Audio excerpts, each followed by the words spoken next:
Maharashtra today 24 news सत्य परिस्थितीचा सविस्तर आढावा। मित्रांसोबत पोहण्यासाठी गोदापात्रात गेला आणि जीव गमावला। पोहण्यासाठी गेलेल्या विद्यार्थ्याचा पाण्यात बुडून दुर्दैवी मृत्यू। मित्रांसोबत पोहण्यासाठी रितेश राजाभाऊ कदम वय 13 वर्ष हा विद्यार्थी गोदावरी नदीपात्रात पोहण्यासाठी गेला होता, परंतु पाण्याचा अंदाज न आल्यामुळे खोल पाण्यात बुडून मृत्यू झाल्याची घटना गंगाखेड येथील गोदावरी नदीपात्रात घडली। राहणारा नळदचा रहिवासी होता। मयत रितेश कदम हा गंगाखेड येथील बाबर हॉस्टेल येथे शिक्षणासाठी राहत होता।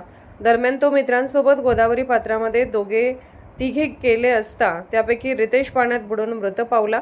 सर्वांनी गोदावरी नदीमध्ये उतरून पोहण्याचा आनंद घेत होते, मात्र पाण्याचा अंदाज न आल्याने रितेश कदम पाण्यात बुडाल्याचे समजताच इतर मित्रांना धक्का बसला आणि त्यांनी त्या दोघांचा शोध घेण्यास सुरुवात केली असता नदीपात्रात बाजूला उपस्थित जफर खान सलाम या 2 युवकांनी रितेशला पाण्याबाहेर काढले व तात्काळ गंगाखेड येथील उपजिल्हा रुग्णालयात दाखल करण्यात आले। वैद्यकीय तपासणी केली असता रितेश कदम याचा मृत्यू झाल्याचे आढळून आले। अंतर्गत नरवद येथील राहणारा रितेश कदम वय वर्ष 13 हा इयत्ता 7वीमध्ये शिकत होता। तो बाबर यांच्या हॉस्टेलमध्ये इथे राहायला होता।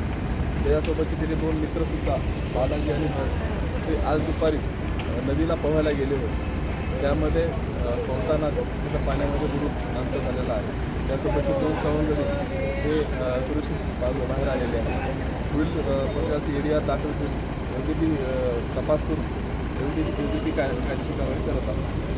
महाराष्ट्र टुडे मराठीसाठी ब्युरो रिपोर्ट सतीश सिरस्कर, गंगाखेड, परभणी।